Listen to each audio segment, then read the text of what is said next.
you'll be doing. So I'll try my best.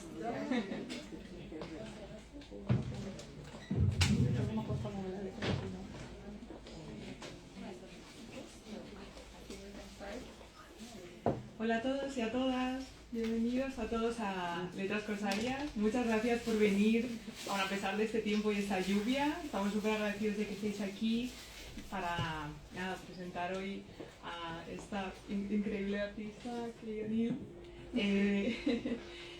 Y bueno, muchísimas gracias a Letras Corsarias por, como siempre, cedernos este espacio, que es una maravilla poder tener autores y autoras de este calibre.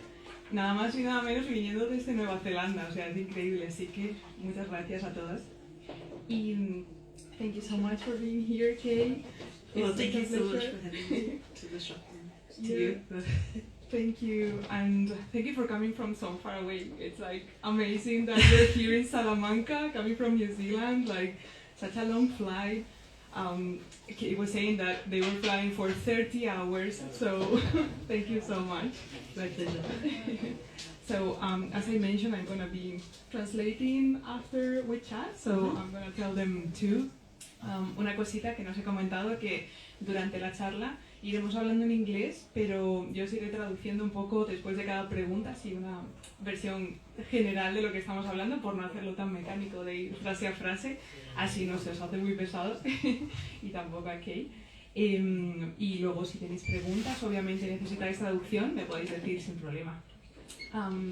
So yeah, starting a little bit from your beginnings, I've heard, someone told me, the internet told me, that you've been self-taught, what is incredible, like your skills are insanely good.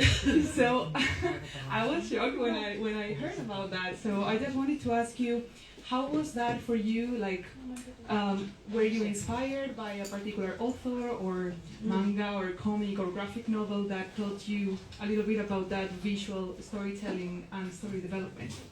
Yeah, I mean, I think I was very lucky that our public libraries in New Zealand, or in my town in New Zealand, got heaps of manga from about the time I was sort of 10. So I think I grew up reading manga, which taught me a lot of the rhythm and visual vocabulary that I use today. And yeah, it was always just something I had an impulse to do. So I also used online spaces like DeviantArt. Oh yeah, the good old times, Tumblr. Yeah. So just learning from the artists I admired. Awesome. Pues Kay estaba contándonos un poquito de su formación autodidacta, lo cual me parece increíble con la calidad que tiene de diseño y narrativa visual. Le preguntaba un poco cómo fueron esos comienzos, ¿no? Ya que mucha gente piensa que igual necesitas estudiar una carrera para poder dedicarte al mundo del cómic o de la novela gráfica. Y Kay dice que en su ciudad natal hay bibliotecas donde ofrecían mucha variedad de cómics, de las cuales estuvo aprendiendo desde su infancia. Y estuvo aprendiendo toda la parte de narrativa visual, de cómo organizar las viñetas, de cómo organizar el sentido de la página, y también con todos los recursos digitales que había en aquella época, como DeviantArt, Tumblr. No sé si alguno de vosotros sois de aquella época. Ahora tenemos Instagram, pero entonces era lo que había, y fue aprendiendo a raíz de un poco leer aquello. Awesome.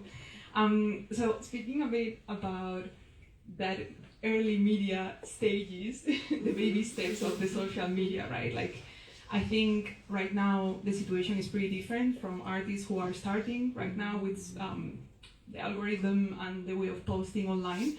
And I wanted to ask you, like, what was your experience starting with webcomics and posting online? Like, how that differs compared to what would you do now? Like, what was your early steps? I think it was a lot slower. I posted for many years with no audience, just like a very small community and a few friends. And I posted on Tumblr an 8-page comic that went viral, and that was the start of reaching a wider audience. But until that time, I was just kind of posting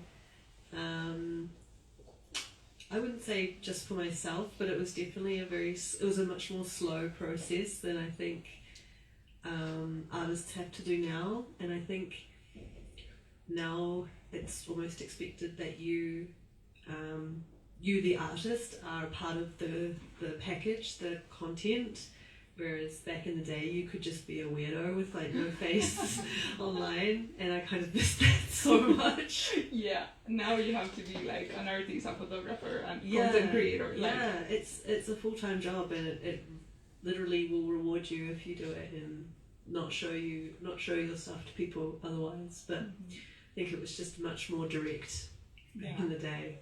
More one-to-one. Yeah. So interesting.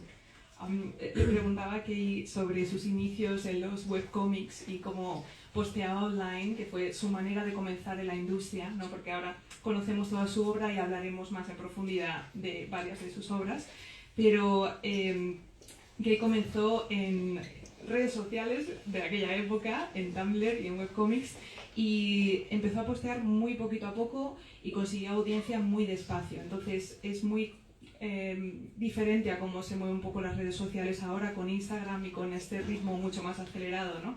Entonces en aquella época publicó un webcómic de 8 páginas que se hizo viral, y aquello lanzó su carrera y empezó a poder publicar a una audiencia más grande. Y dice que echa de menos aquella época en la que todo era un poquito más lento, en que uno podía ser como un poco un friki en una habitación sin necesidad de enseñar tu cara y postear todo y ser como un content creator, y era como un poquito más personal, más de uno en uno en ese momento.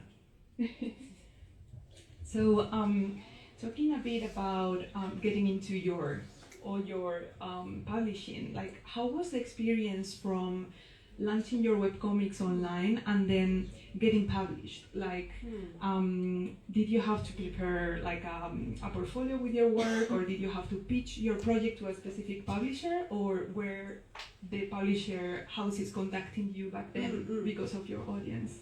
Yeah, back then it was the publisher at my editor, who I worked with on all of my works at Oni Press. Was looking for an LGBT series for children at the time, which was about 2017. I think there's a lot more of them now, but at the time there was kind of a vacuum. There wasn't in many. So that's what she was looking for specifically, and then she came across my work and offered to publish it. That's awesome. So early on also, like, I think it's so needed also, that type of content, like nowadays and always. But so great that you started that path also for others.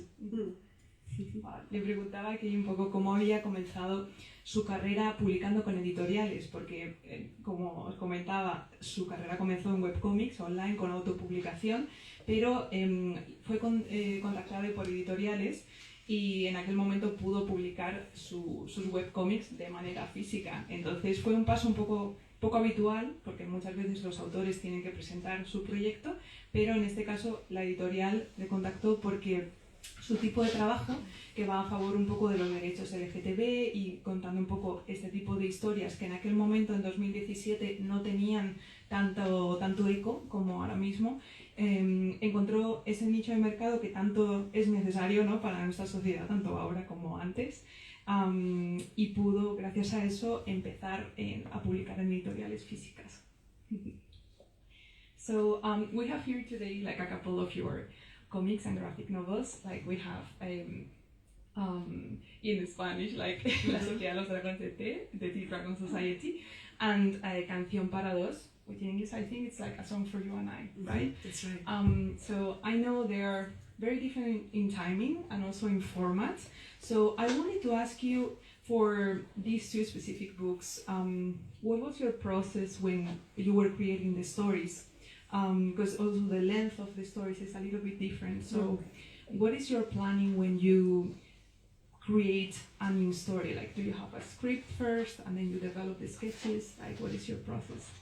Yeah, I think because I've worked with editors and a publisher my whole career so far, I've always been pretty strict with finishing a script, then finishing thumbnails, and things can change, but it's I need to be able to hand something in to get the feedback at each stage. I I think with Tea Dragons, I initially envisaged a book that was more this length, so there was more depth, more characters, but I was so intimidated by the length of the project, so I ended up kind of thinking, what is the essence of the story, what actually matters, and then I made it a bit younger, and I could also that way sort of use this art style that I really wanted, this like a picture book feeling that people can really get lost in the page. Yeah.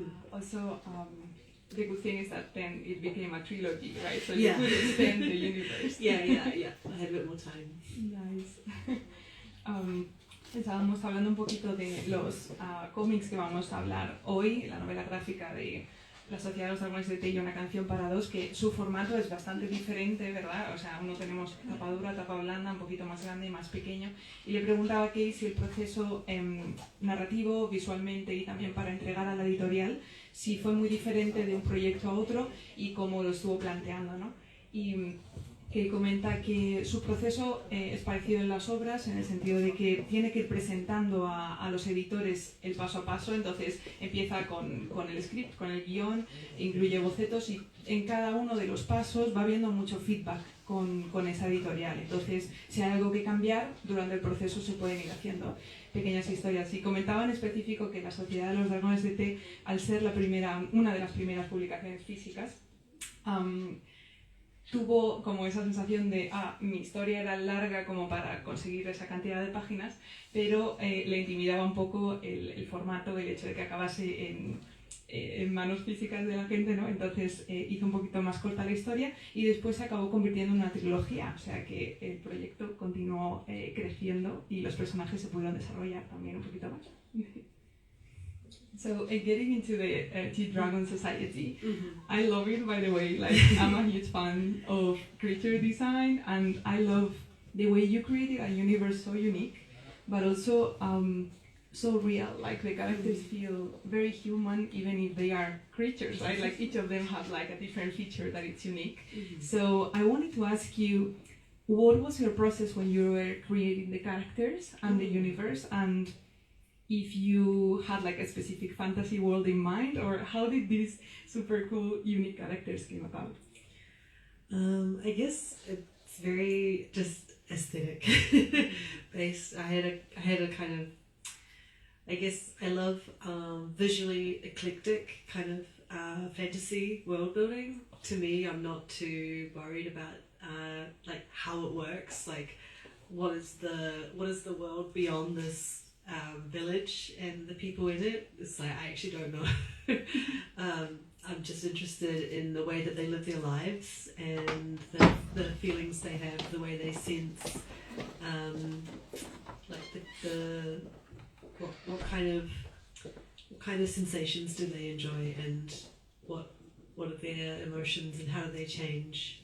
So it's quite an intimate world building experience for me. Yeah.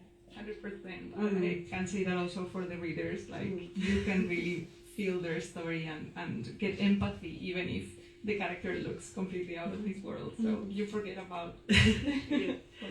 Yeah, I love visual contrast in characters. This just makes them really fun to draw, and especially And also about the style, because like it also has no outline, right? So I can only imagine how difficult that is, like in terms of creating each of the panels. Like, I think I made it harder for myself than it needed to be.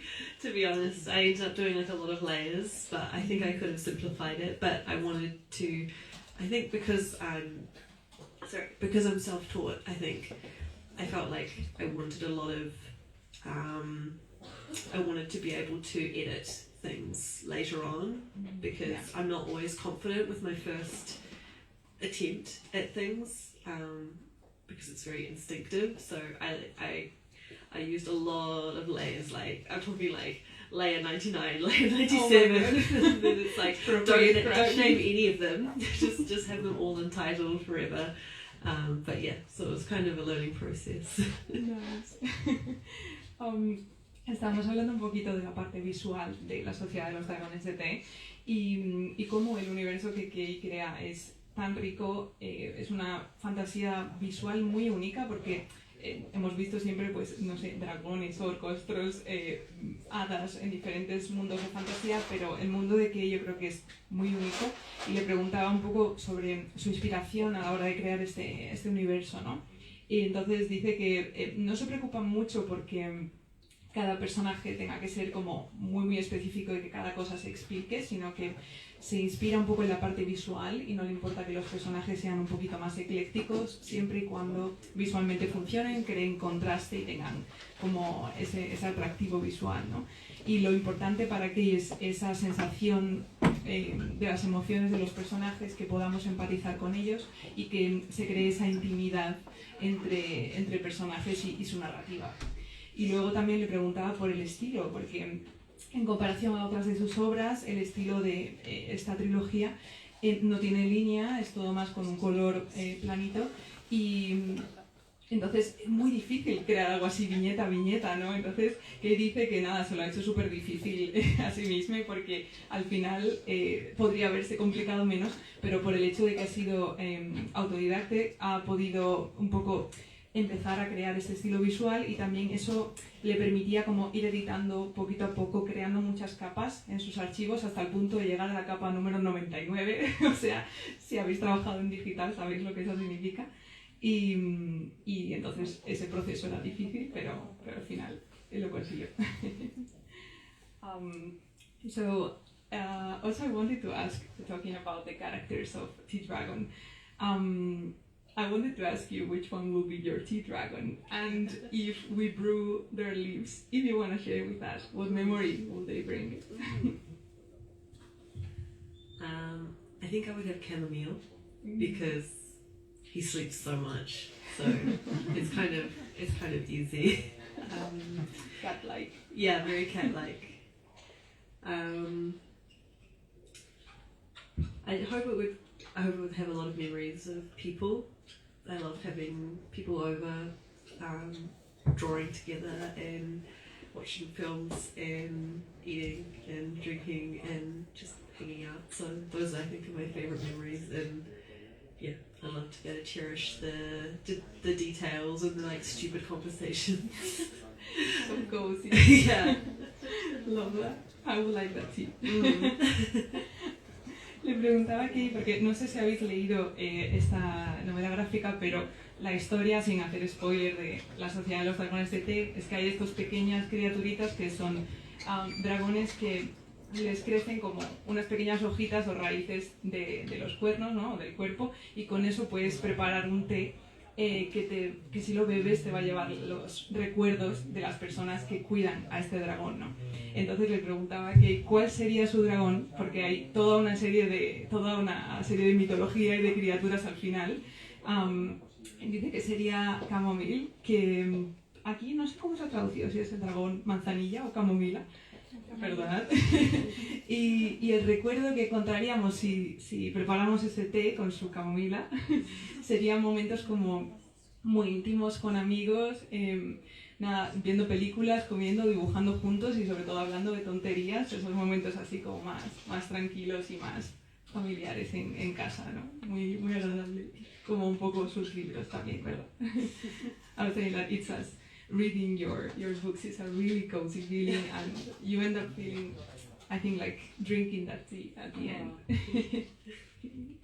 And talking about A Song for You and I wanted to also ask you about your process, because I feel that T-Dragon Society, it's visually very compelling, very beautiful. Aesthetically, it's like we focus a lot in the characters and the relationships. But when I was reading A Song for You and I think you are also pushing the camera back in some of the areas, focusing on the landscape, and I thought it was very cinematic in comparison. So I almost feel as if the landscape is another character, and I don't know if it has any influences from New Zealand, but the landscape is what I imagine New Zealand to be like if I ever can go. Yeah. So could you tell us a bit more about that? Yeah, I think it is definitely inspired by New Zealand. Even if not directly all the time, because we have quite different forests. Native forests are very different, and New Zealand has its whole own kind of climate. There's a sort of sense of just how very small we are when you're in that landscape, and I think that that's something that I think I really wanted to convey, and at times for the characters with all their kind of emotions and problems and changes and growth and relationship, sometimes to just actually seem very, very small against the backdrop of the landscape. And especially because Rowan has the job of being in communication with nature, I wanted to show that they are really small. They're not in command at any point. Totally. You can really get that feeling of the sublime, just on how Sublime, small yeah. Rowan feels. Yeah. And there's a lot of silence too in comparison to other of your graphic novels, which is something that I really valued. I think it's a really bold movement to do that as an artist, and to hope that the silence is gonna grow on the audience, and it will give them the space to grow with Rohan and their changes and their feelings. So it's incredible. Thank you. Thank you so much. Estábamos hablando ahora un poquito del siguiente libro, un poco esta novela gráfica de Una canción para dos. Comentaba que en cuanto a la manera de narrar, le comentaba que en mi opinión me había parecido que en La Sociedad de los Dragones de Té se centra más en los personajes y la relación entre ellos, pero en Una canción para dos se introduce mucho el universo del entorno, ¿no? De esos paisajes tan sublimes, enormes, que también hacen que se relacionen con los personajes de una manera más cinemática, ¿no? Entonces, que cuenta que efectivamente era un poco su objetivo crear este espacio en el que el personaje podamos un poco ver su crecimiento, ¿no? Personal, y cómo se siente Rohan tan pequeñito en ese entorno tan vasto, ¿no? Cómo esos pequeños cambios en su personalidad también se ven reflejados en el entorno, y cómo en ningún momento siente que tiene todo el control, ¿no? Porque hay todo este cambio, está evolucionando constantemente hasta el final de la historia, ¿no? Sin hacer spoiler de lo que pasa, pero un poquito es una novela gráfica de crecimiento y descubrimiento personal, ¿no? Entonces, le preguntaba también si estos entornos tienen algo de influencia de Nueva Zelanda, y dijo que sí, en efecto, que los paisajes, aunque no son idénticos, porque tienen también mucha variedad de bosques y de tipos de vegetación y clima, pero sí que están inspirados en esa naturaleza. And also for not only the inspiration of the location, but also the characters, I wanted to ask you, because I feel like each of the characters in this book, because we also travel a lot in different locations, we discover different civilizations, and their clothing and their architecture and everything is so unique and different. And I wanted to ask you if you spend any time at all, and if you do, how long in research and studying a little bit this type of societies and aesthetics in each of them. I think I would spend, on average, about a year to do the groundwork of the sketch. I'll try and do like the writing and the design and visual world building at the same time, because I think it's nice to have them in balance. And yeah, I think I spend a lot of time doing sketches, doing research, studies, but really, because the graphic novel is so, the process is like a labour. In the end, you draw it. There's only one way you're going to draw it, and it's the most natural way. Yeah, it's kind of like, in the end, all this work just ends up just flowing out into a simple line that you can't control. Yeah. Wow, that's amazing that you get a year also like to brew all the stories together. Like, did you get some time to draw horses in real life? No, I mean, I always loved animals and drawing animals, but for this book, I really practiced. Yeah. Oh Make my sure. god. When I saw I mean, horses from below, Pegasus horses, it's like, oh my god, they're crazy, like the belly from below, that's insane. I also wanted the horse and the horse character in this book to really feel like a horse, because a lot of animated horses feel like dogs. Yeah. 100%. And like kind of more companionable, more kind of like docile, I think. So I really wanted kind of a sassy horse. Yeah. So I think you nailed it. Thank you. I wanted the horse to really have like a horsiness that can't be easily connected with. Amazing. Estábamos hablando un poco de los tiempos de búsqueda de los personajes, de cómo visualmente también Kei encuentra un poco ese universo visual de sus personajes, ¿no? Porque cada una de las civilizaciones que aparecen en esta novela gráfica son muy diferentes entre sí, están muy bien elaboradas, ¿no? El vestuario, el tipo de peinados, o sea, cada una se nota que está muy desarrollada, ¿no? Y que ha tenido su tiempo. Y Kei comentaba que normalmente tiene como en torno a un año de tiempo de búsqueda, de escritura del guión, de desarrollo de la historia, y a ella le gusta combinar la parte visual con la parte escrita. Entonces, en ese año empieza un poco a desarrollar las dos cosas a la vez, mano a mano, pero dice que al final crear un cómic o una novela gráfica es como un parto y solamente hay una manera de hacerlo, que es para afuera. O sea, echar la línea y esperar lo mejor y al final pues ponerte página a página, ¿no? Pero ese año de búsqueda le ayuda mucho también para desarrollar un poco este universo. Y le preguntaba también si ha podido tener oportunidad de dibujar caballos en la vida real, ¿no? Porque aparece un caballo Pegaso en esta historia, una yegua Pegaso, que está súper bien dibujada, ¿no? O sea, desde todos los ángulos, encima con las alas, o sea, es un trabajo increíble, ¿no? Y que decía cómo ha pasado mucho tiempo dibujando este caballo y tratando de representar su personalidad, porque comenta que muchas veces en proyectos de animación los caballos acaban siendo casi como perros en personalidad, ¿no? Se parecen mucho a esa personalidad perruna. Y ella quería un caballo como muy sassy, ¿no? Que es como un gato, ¿no? Un poco como orgulloso, ¿no? Entonces yo creo que lo ha conseguido, ¿no? Esa personalidad. So we didn't talk about something that I think is super amazing and also so well deserved, which are like all the awards that also your graphic novels brought you. And I just wanted to congratulate you because, like, you know, it's incredible the amount of prizes that you got, so well deserved. And I wanted to ask you also, like, how did that impact your career? Like, did it give you, I'm assuming you were super happy, but did it give you also like a pressure of like, oh my god, now I need to be at the same level? Or how did you feel about that?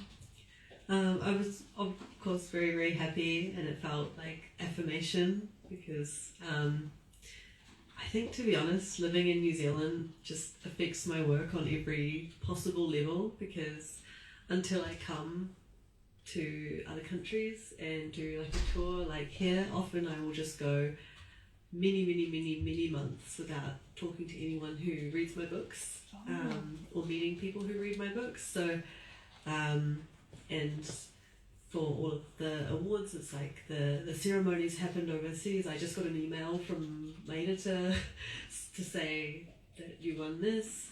So oh my god. yeah, it's really nice, but it's kind of distant in a way, and I'm kind of just like a hobbit, just making my books, and I think my internal standards are very high, and I'm fortunate to spend so much of my time thinking about what I want to make and how I want to make it and what I want to say. So in a way, it doesn't really affect it that much, aside from thankfully making it easier to get subsequent books published. That's probably the main difference. Yeah.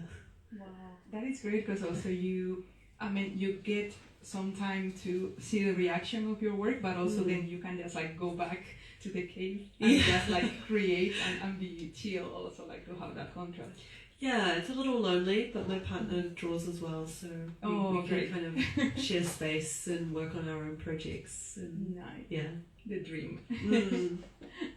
Le estaba preguntando aquí un poco también sobre la parte de conseguir tantos premios, porque no sé si lo sabéis, pero que ella ha conseguido premios como dos Eisner, que son como los Oscar para la novela gráfica y los cómics, o sea, son los premios más importantes, el premio Harvey, el premio Dwayne McDuffie, o sea, son cosas increíbles a una edad tan temprana y también con una repercusión increíble, ¿no? Entonces le estaba preguntando si eso ha afectado su trabajo en algún modo, si eso ha hecho también que a lo mejor se haya puesto más presión, ¿no?, a la hora de crear, o si le ha supuesto algún tipo de impedimento de decir, wow, he conseguido este premio, el más alto, y ahora mi siguiente obra tiene que estar al mismo nivel, ¿no?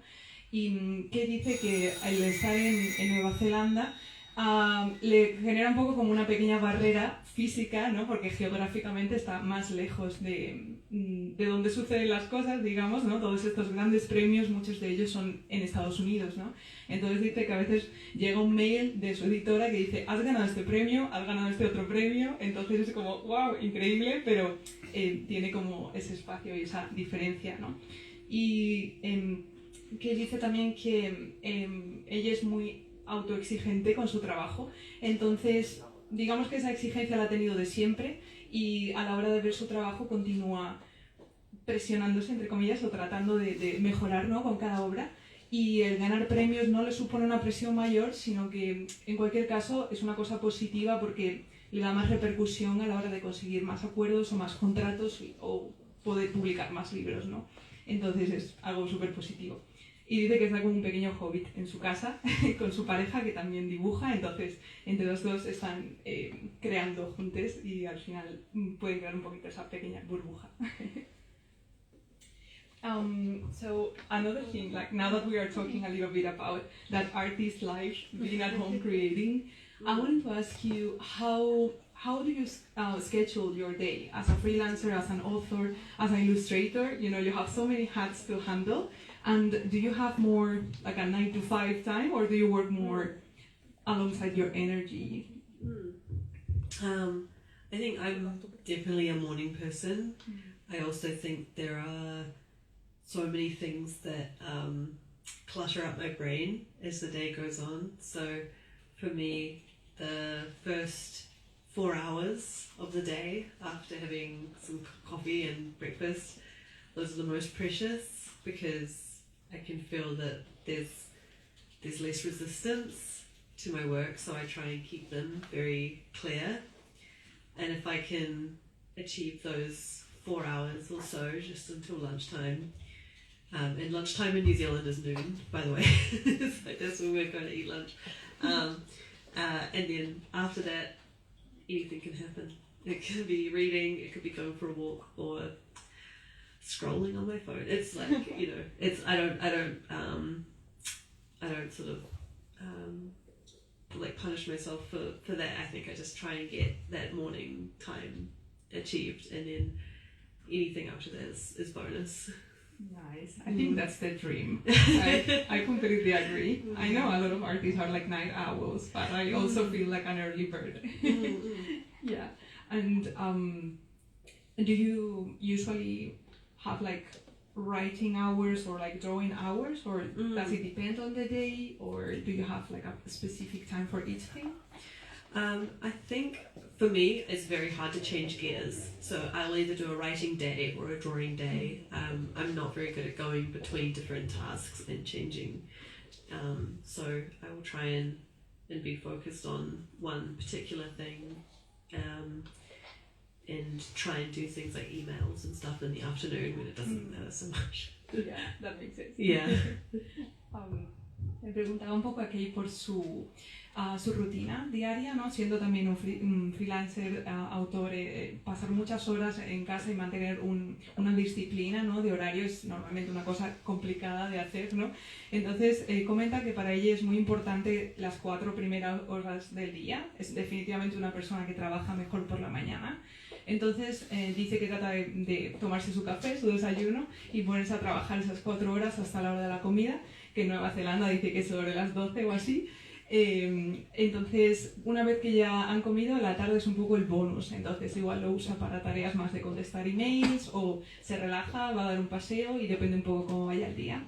Y le preguntaba también si como Kay trabaja haciendo la parte escrita y la parte también visual de su obra, si tiene un día para cada cosa o si puede mezclar las dos cosas, y dice que normalmente su cerebro funciona mejor, ¿no?, con la marcha de o una cosa o la otra. Entonces tiene días en los que se dedica más a escribir, otros que son más para dibujar, pero no lo suele mezclar porque resulta un poco más como complicado mentalmente tener las dos cosas. So another question that I wanted to ask you, because you've been having like a long trip around Spain. I know you've also been in France, right? Like you've been visiting different countries, and I wanted to ask you about how does it feel to publish internationally? Like if there's any country that you were like, oh my god, I can't believe this happened, or any translation that you found funny or unexpected? I mean, it's just amazing in general to have books in a different language that I don't speak. And I think for me, the most amazing thing has just been to see how different the publishing industries are in different places, but somehow like still able to get the same feeling from readers. The communication is very like similar, so I'm happy that my message can come across in different languages. 100%. I think it's such a strong core emotion and relationships that any human can relate. I'm glad. Yeah, I think like it feels like when you watch a Ghibli film and you get that feeling of coziness and also like the world is okay, you know. I wish we could live in that world. But I think those films work so well because they do have like those really, like you said, like moments with no noise and no talking, and it lets the audience kind of really absorb that. It doesn't just try and tell you those feelings. So I think that's something I really aspire to as well. I think you definitely convey that, and even like in the way you present like secondary characters that maybe they don't have like an active dialogue. They appear just the way they behave in the world or the way their relationships are built. That also creates a feeling of, okay, this is the reality of that world. So, thank you so much.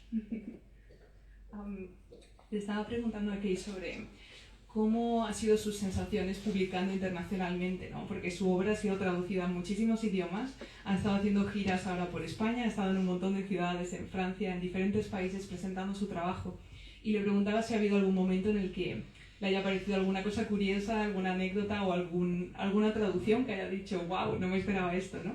Y en general dice que para ella es cualquier libro que esté en un idioma que no entiende, le resulta chocante, ¿no? Como, wow, es increíble que esto se haya traducido, y sobre todo le parece increíble que los diferentes lectores y lectoras puedan tener la misma sensación, no importa en qué país estén. O sea, como que al final el feedback que recibe de la gente que ha leído sus libros le da esa sensación que ha traspasado la barrera del idioma. Entonces es algo muy bonito que estos sentimientos que crea en su obra, al final todos nos podemos sentir identificados, ¿no? Identificadas con las cosas que suceden en estas historias, ¿no?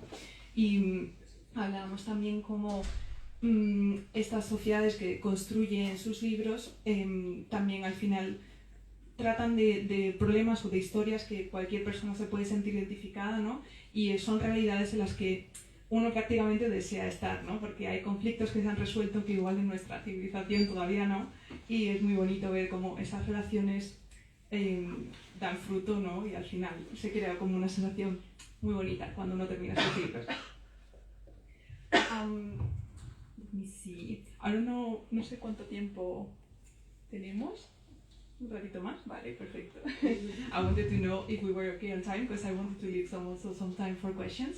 So I wanted to ask you, do you have a specific page or a specific book that you thought it was like the hardest, or something that you thought maybe not the hardest but the one that made you learn the most? Like which was the one that made you suffer the most? Like, you know? I think, to be honest, I tend to only choose like settings or places that I think I can draw fairly like confidently, and I think the biggest challenge is probably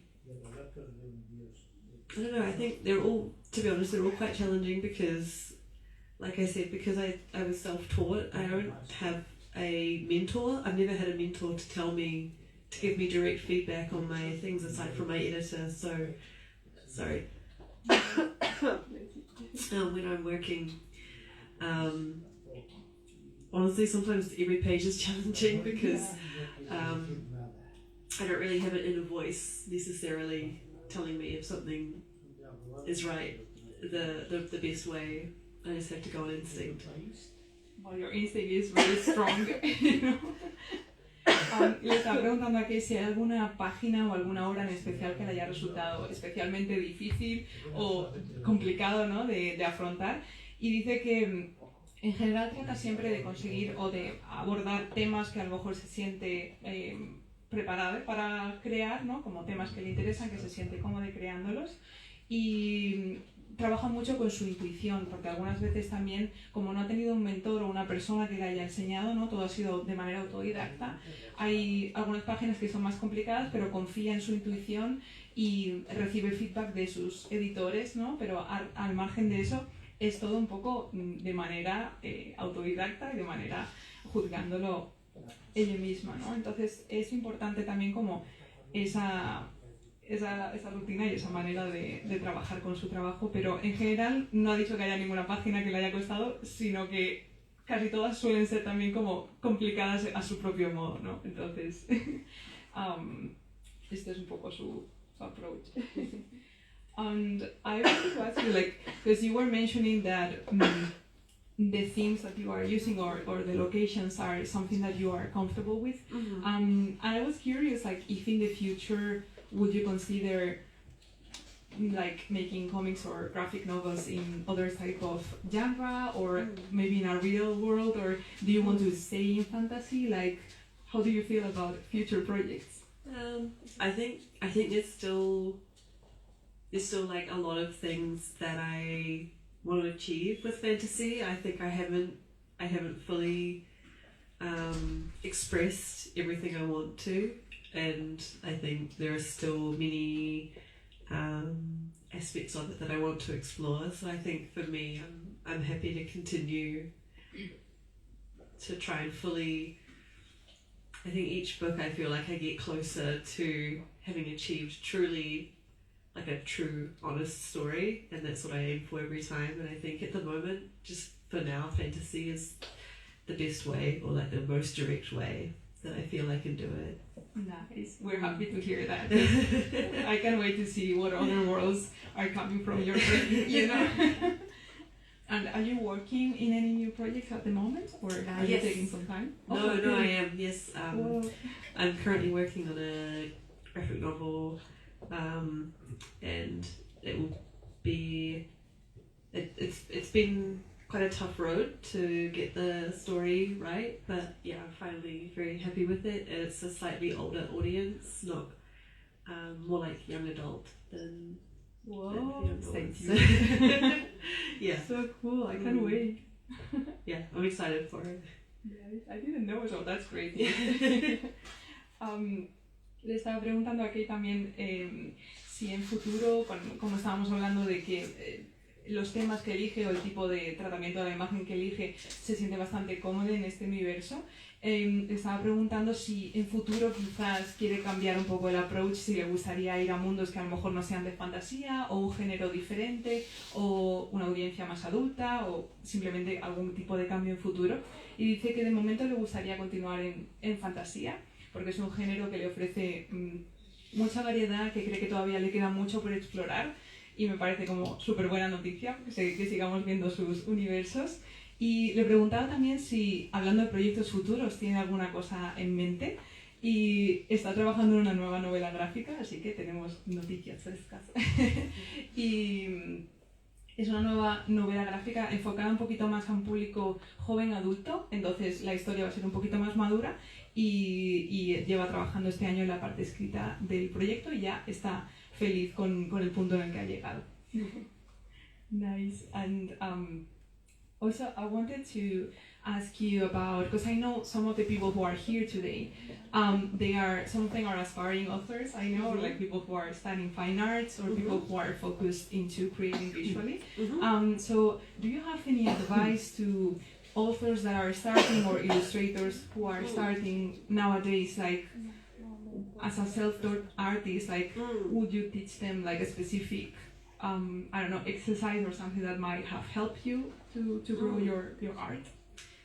I think the main thing that really made a difference for my career was to make small things and to finish them rather than to embark on a huge project that I couldn't finish, because I think you learn so much from completing a comic, because it will teach you your own pace, it will teach you your own style.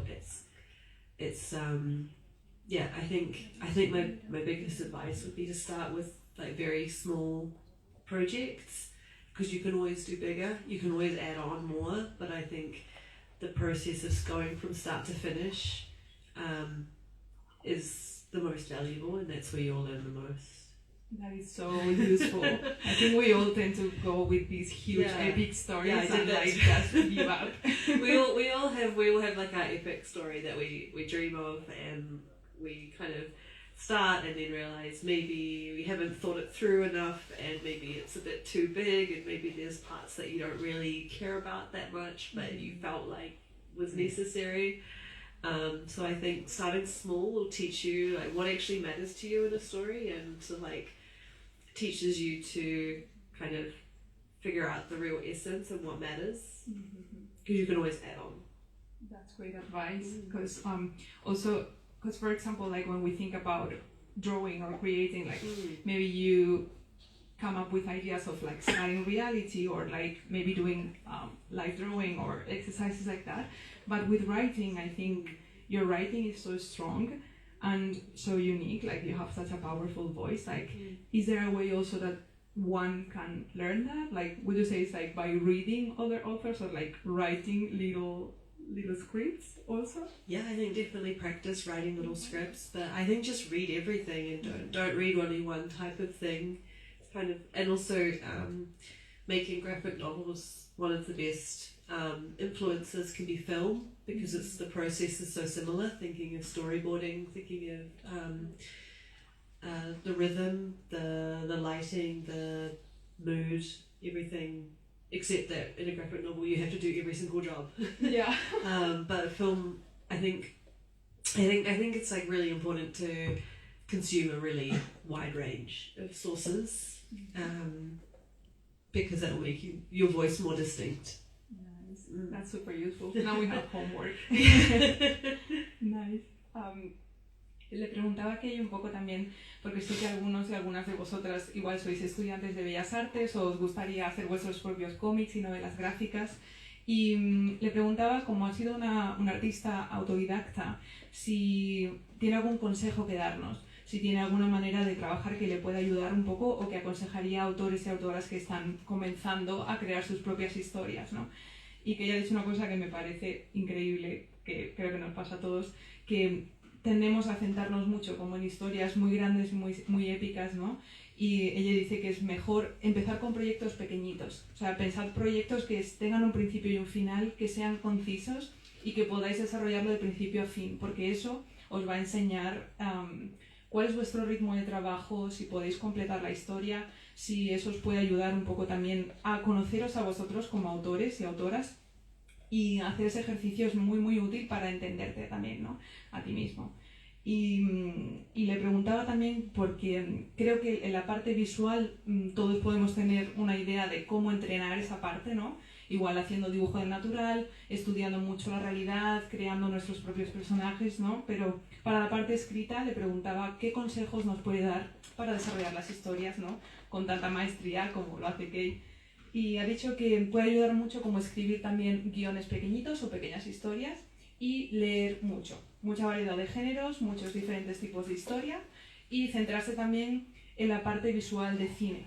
O sea, el cine al final a nivel visual tiene una narrativa parecida al cómic, hay mucha composición, iluminación, ritmo visual, y eso puede ayudar también a traducirlo a la parte de cómic, ¿no? La diferencia es que en el cómic la persona que lo está creando se tiene que poner un poco todos los sombreros, ¿no? De escribir, dibujar, componer. Entonces es más complicado, pero os puede ayudar mucho consumir ese tipo de diferentes medios. Perfect. So I was going to ask if maybe you guys wanted to ask some questions, because I have a page full of questions, but I was also thinking, like, if any of you have any questions at all that you want to ask Kay? Yes. Yo la voy a hacer en español. Vale, I will translate it for you. ¿Cuál es su novela favorita? Tanto que ha escrito ella misma como cualquiera de otro autor. ¿De novela gráfica Sí. o libro también? Bueno, las dos. So they're asking, what is your favorite novel and graphic novel, both from the ones you've written and drawn, and also like from every other author? Oh, okay. Out of my ones, I think my favorite is probably this one, just because I think it comes closer to being able to express what I want to say directly and honestly. As for, I'm not sure if I have a favorite book, but one of my favorite authors is Ursula Le Guin, who is a fantasy and science fiction author, who I think is really, really inspiring, and like visually as well, and again has the feeling of not needing words. 100%. I can see the connection now. Yeah. It's incredible. Nice. Kay está diciendo que de los libros y novelas gráficas que ella ha hecho, su favorita es esta, Canción para dos, porque dice que es la historia que más refleja su propia verdad y su propia voz y su historia. Entonces siente que es muy sincera y que se conecta mucho con ella misma. Y en cuanto a libros, dice que a lo mejor no tiene uno preferido, pero le gusta mucho la autora Ursula Le Guin, que no sé si... Sí, veo muchas... No, a lot of people nodding about Ursula. Que también genera universos de fantasía, que es muy visual y evoca mucho, y también tiene esa parte de silencios y momentos de pensar del personaje. ¿Alguna preguntita más? Sí. Thank you for coming here. Oh, my pleasure. Maybe better in Spanish. Le estaba comentando a mi hijo quién eras, porque no te conocía cuando comenté que venía a escucharte. Y la manera más sencilla que tuve de explicárselo era que tu mundo era muy compatible con un videojuego de Conrad Rosset que se llama Neva. Sí. No sé si en ese videojuego, y es lo que él me apuntó, me dijo, ya sé dónde está la fantasía, no hay espadas. Oh, wow. Entonces, este mundo en el que queremos estar, cuando empezaste a escribir tus novelas gráficas, ¿fue natural, era un sitio donde tú querías ir, o fue una opción política? Porque ahora mismo nosotros, no sé cómo será en Nueva Zelanda, pero aquí cada vez tenemos más nieve y tus paisajes es un sitio donde refugiarnos. Wow. Okay, so first he was saying that when he was explaining to his son who you were, because he was coming to this presentation, he was comparing your artwork to a video game created by a Spanish artist named Conrad Rosset, and his game is called Neva. I'll show you later. I think you will like the... Do you know Gris? Yes, That's the author. So Neva is his new video game. And it's also very evocative. And his song said a sentence that I think is brilliant. And he said, I know where the fantasy and the magic is. It's that the world doesn't have swords. I was like, oh. Yeah, and he was also asking, how was it for you, like, to create these worlds and the intention behind them? Like, if you created this universe because of the visuals, the feeling, or was it also like a political movement that you did, you know, to talk about certain type of rights and types of relationships and something that is so needed. Because he was saying that nowadays in some countries, he was saying like here in Spain maybe some people live in fear, and he really wants to live in your landscapes and your universe. Yeah, gracias. Yeah, I think for me fantasy is an opportunity to express the parts of ourselves that are very hard to express sometimes, and maybe hidden to ourselves and that we hide from other people. I think it's a way of reflecting. I choose to use fantasy as a way to reflect the best parts of human nature, and to explore how our relationships with each other could be, what that could look like. And so that's why there's not really any swords, only decorative swords, because I think that's kind of not, it's like a fantasy is a tool that I'm using for something completely different, and it reflects more my personal journey and my own thoughts and ideas, more than the external world. But I think my own philosophy comes through, and it's one that's very hopeful for peace and for living well together. So needed and so important.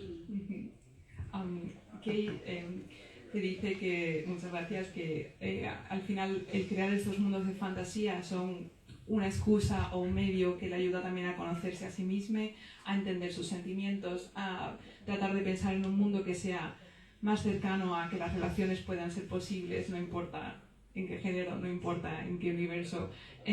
Tratar de generar también estos mundos que den esperanza, que haya un espacio para la paz, que las espadas sean solo decorativas, ¿no? Como pasa en el primer libro que tenemos aquí, y que esas conexiones puedan ser una realidad, ¿no? Y huye un poco del mundo en el que vivimos ahora con este tipo de conflictos, y que en ciertos lugares estas relaciones no puedan estar bien vistas, ¿no? Entonces la fantasía es una herramienta también para conocerse mejor a sí mismo y hablar de temas que a veces haberlo creado le ayuda a reflejar y a conocerse a sí mismo. ¿Alguna otra pregunta? ¿No? Veo por aquí cabezas.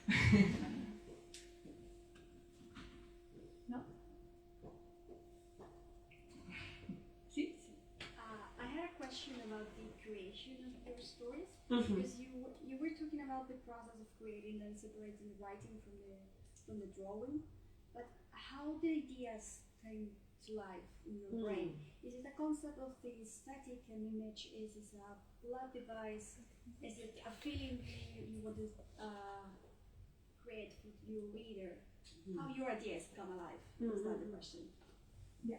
Bueno, sí, no sé si lo habéis entendido todos. Simplemente ha preguntado cómo surgen sus ideas, ¿no? No solamente separando el texto de la imagen, sino cómo crea este universo, de dónde vienen estas ideas y cómo comienzan.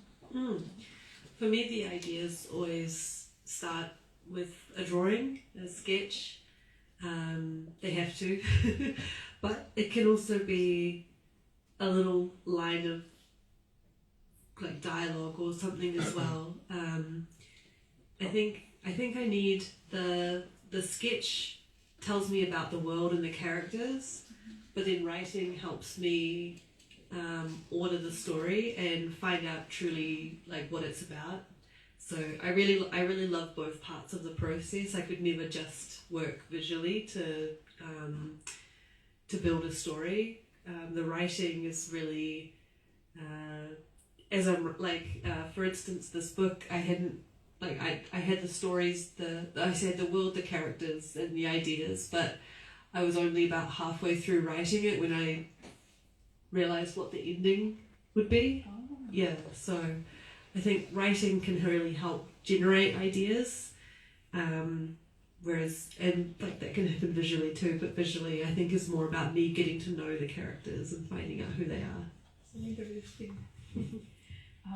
que dice que escribir y dibujar les sirve para cosas diferentes, pero son parte de una misma manera de generar ideas. Y la parte visual, hacer el sketch, el boceto, le ayuda a crear un poco el universo, los personajes y la parte del world building, ¿no? El construir el universo en el que viven estos personajes. Pero escribir a veces algunas pequeñas ideas, pequeños fragmentos de diálogo, esto le ayuda a generar la relación entre los personajes y la historia y cómo se conectan los dos mundos, ¿no? Y dice una cosa que me resulta súper interesante, que iba por la mitad del libro, creando ya las páginas, y no era hasta la mitad del libro que supo cómo iba a terminar la historia. Entonces aquí se ve como toda esa parte de escribir puede continuar a generar ideas, incluso a cerrar la historia completa, ¿no? Entonces es un híbrido de estos dos mundos. ¿Alguna otra pregunta? También podéis preguntar alguno de sus otros libros. Por allí tenéis disponibles todo el catálogo de Kate que tiene en español.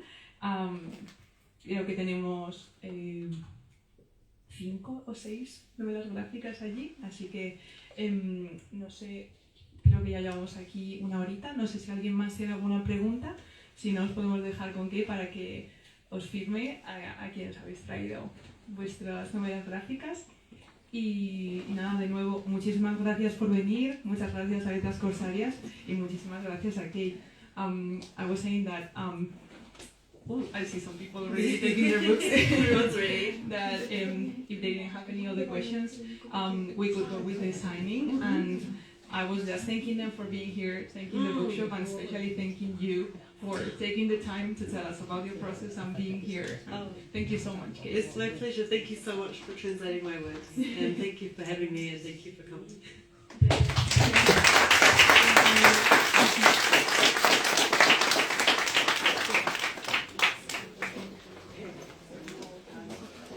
Yes, perfect. I will